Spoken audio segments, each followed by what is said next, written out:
Hello everyone, my name is Enes Göktaş and I'm going to present our work, which is on undermining the information hiding technique, and at the same time we look at what to do about improving its security. So let me start off with by giving an overview of my presentation. So it's all about mitigating code reuse attacks. So we want to stop code reuse attacks. And the promising way to do this is extracting and isolating code pointers in the program. There are several ways to do this. So you can extract and isolate it, but there are several ways to isolate the code pointers. And one of those ways is the information hiding technique. And we actually look at the information hiding technique, and we actually argue that it might not be a good idea to go with the information hiding technique. And especially for the following reason. The defenses that isolate the code pointers, they have to create a sensitive region area per thread.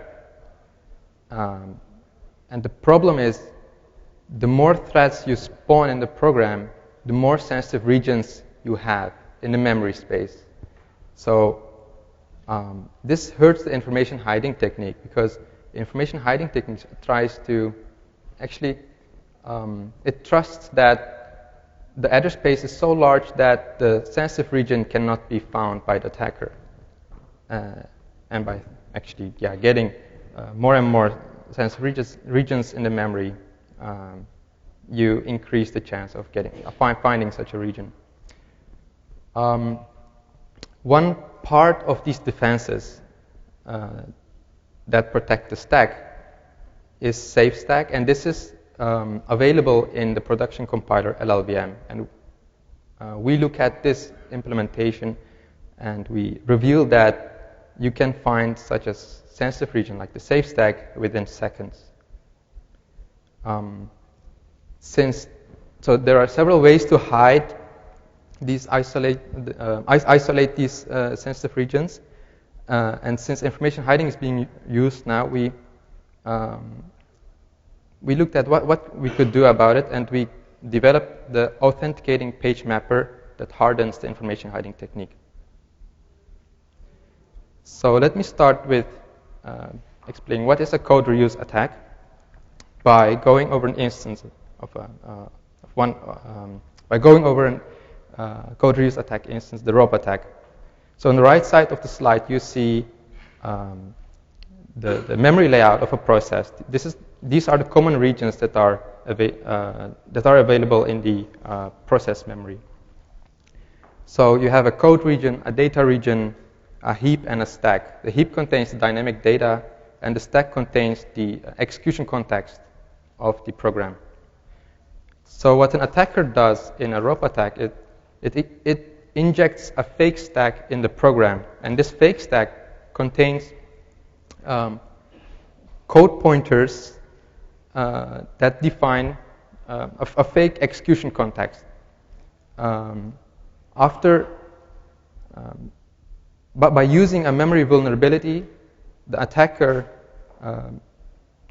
changes the stack pointer from the original stack to the fake stack, and when the program continues the execution, it executes actually what the attacker has prepared, so the fake execution context, and the attacker in the end executes what it desires in the program. So how does the attacker get to know these code pointers? Well, if you don't have any memory protection, every region in the memory will be mapped at the same location, at a fixed location. You just need to know what kind of program, like what's the version of the program that's running. Once you know that, you know what is where in the memory space. And then you can just infer all the code pointers. So there are several techniques to protect the code pointers. One of the widely used defense mechanism is the address space layout randomization, where the regions get randomly mapped in the address space. However, the problem with this is that once the attacker leaks just a single code pointer or a data pointer, it knows where the rest in that code region is. So by leaking just one address, he can infer the other code pointers. Like, for example, it could reveal the one return address on the stack, and then you have all the code pointers you need. To prevent inferring the rest of the code, if you have one code pointer with function or instruction level randomization, you won't get to know the other parts of the code. You just know, okay, I have one pointer, probably I know what there is, but I don't know what there's more in the code region, because it's all randomized. And the problem with this is that the JIT drop attack reads the regions on the fly during the attack and builds the rob chain with what it has found. And so it builds it during the attack on the fly, and then once it has the rob chain, it changes the control flow to the generated rob chain. So these randomization techniques raise the bar for attackers, but it's still not good enough. So state-of-the-art defenses propose to isolate these code pointers. And several ways to do that are the hardware segmentation, where special registers are used, and these special registers have a boundary. So by using these special registers, you can prevent an attacker from reading beyond the boundary, like access the sensitive regions. Another technique is the software fault isolation, where you put limits on memory reads and writes. So you prevent the attacker from reading again, for example, from the sensitive region. And the third way is the information hiding. The state-of-the-art defenses that isolate the code pointers are ASLR guard and code pointer integrity. They have two types of sensitive regions, safe areas. One is for the stack, where it separates the return addresses from the stack to protect them against buffer overflows. And so the safe stack contains the return addresses, and it also has, so these defenses also have the safe region, which contains the rest of the code pointers, like function addresses.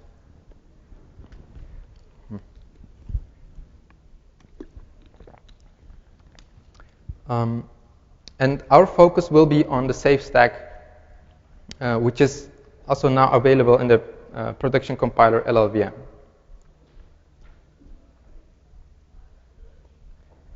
So information hiding is the preferred model because hardware segmentation is not available on 64-bit, and it has a lower performance overhead than software fault isolation.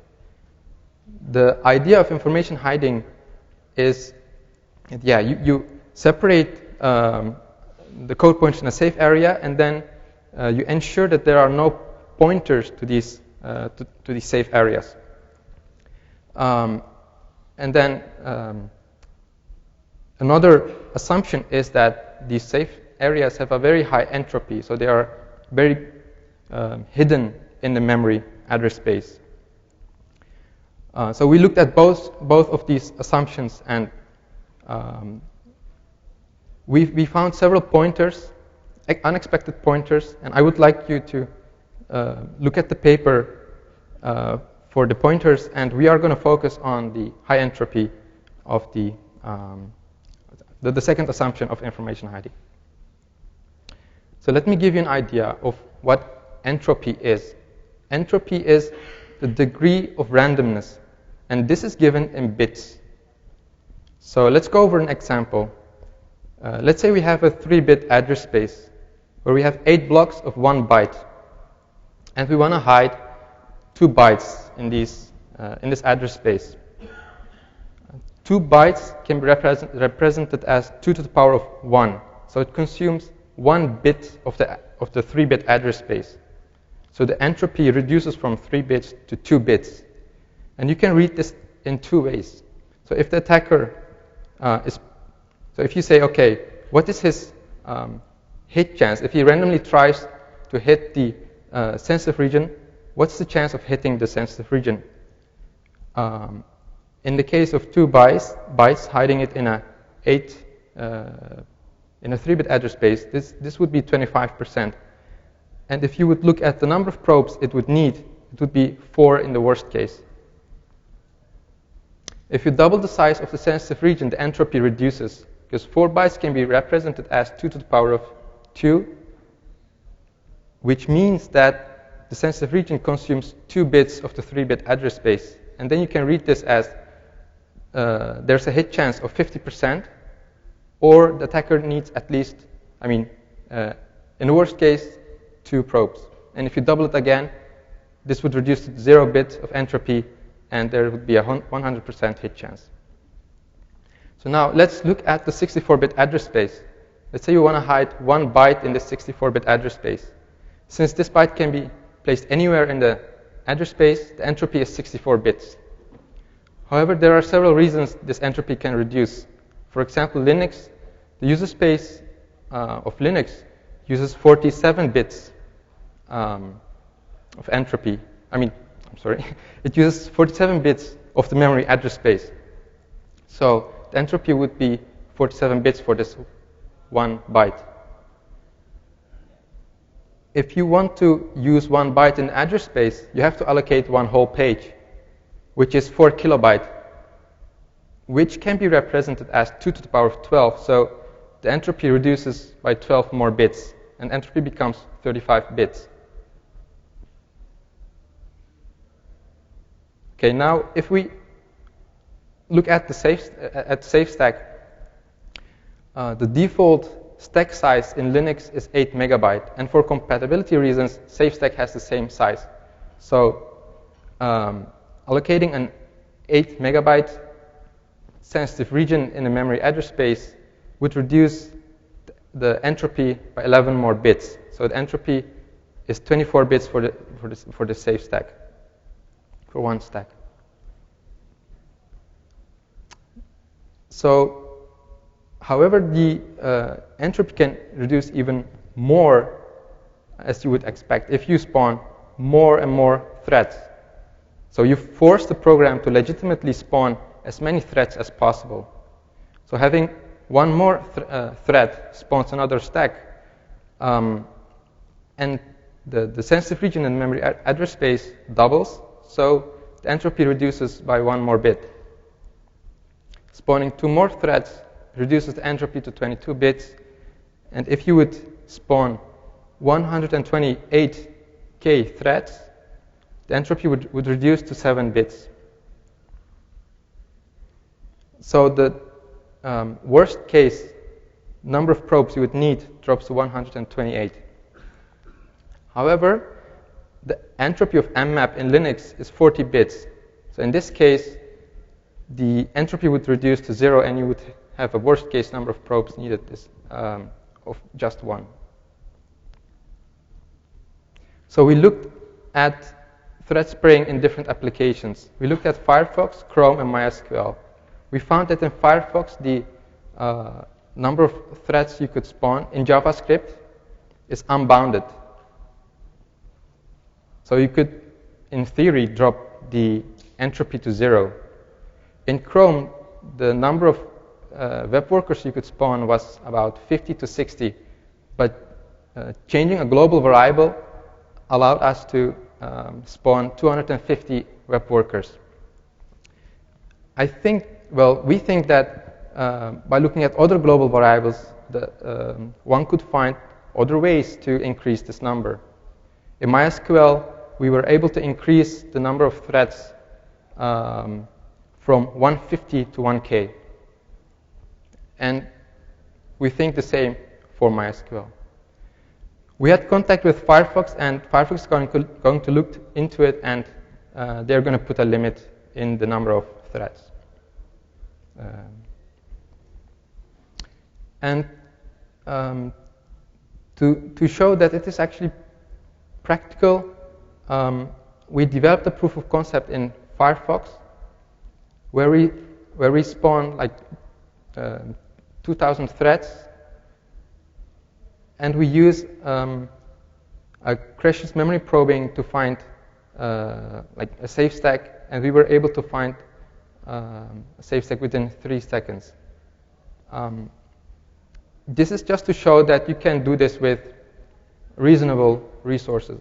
With much higher resources, much better hardware, one would be able to spawn much more threads, and the cache memory probing won't be needed.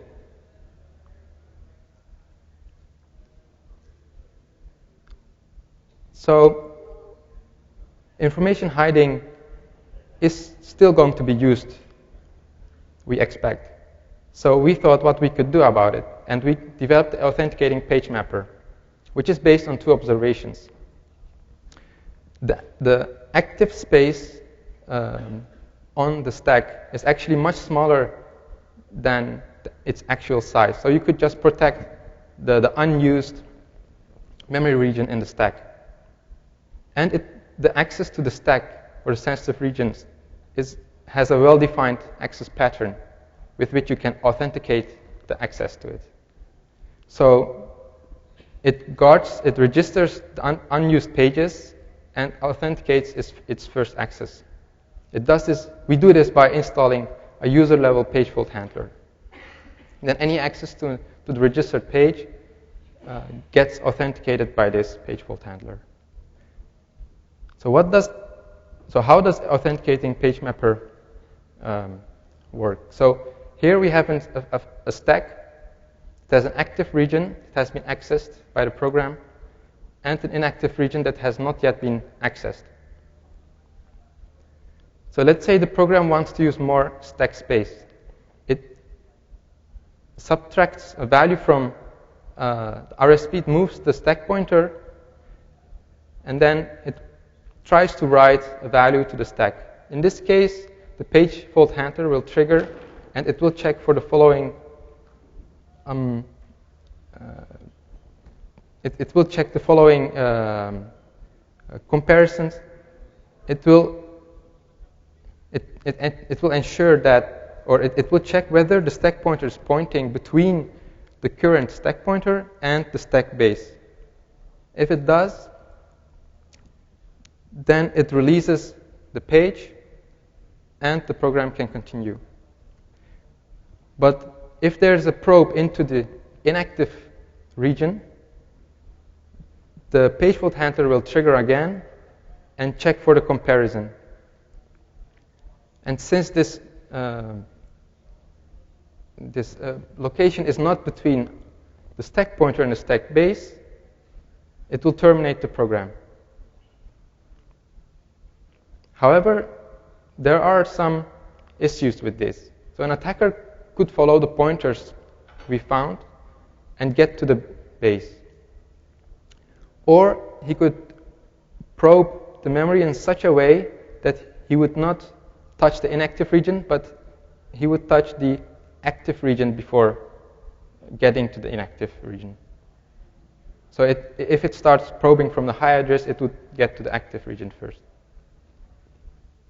So as a solution, we came up with inflating the stack and then moving the original stack randomly in this inflated stack. The inflated area we guard with a different handler such that if an access happens to the inflated area, we immediately disallow this. And the check remains the same. Still, the access to the inactive region should be between the stack pointer and the stack base. Another advantage of inflating the stack is that it increases the detection rate.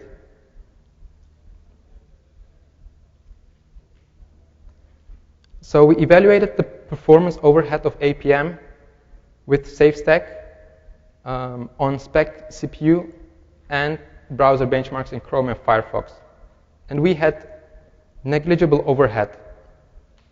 And this is especially because the total time of the authentication is far less than the execution time of the benchmark itself.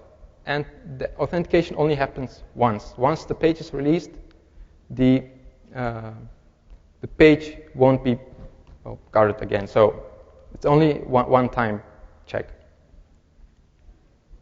So what an attacker could do is he could fill up the whole the whole original stack region by using as much stack memory as possible, and then it would reduce the detection rate of APM. So what you could do is you could have, you could play with the inflation factor. If you have an inflation factor of 1, of course, then no page will be protected.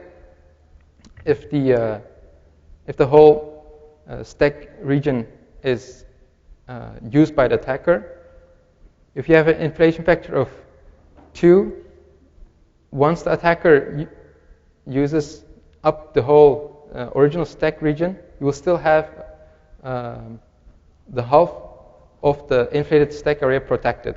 So the worst case detection guarantees of APM will reduce to 50%. And you can increase this inflation factor more. With an inflation factor of 10 times, the detection guarantee will be 90% in the worst case. And you might wonder whether this would hurt the system, like allocating more and more area for the stack. Actually, this won't hurt the system because the inflated area won't be physically mapped.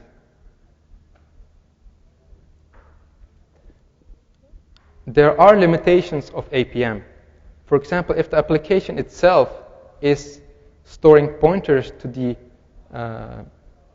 actual stack region, then an attacker could reveal this and get to the active region without needing to probe.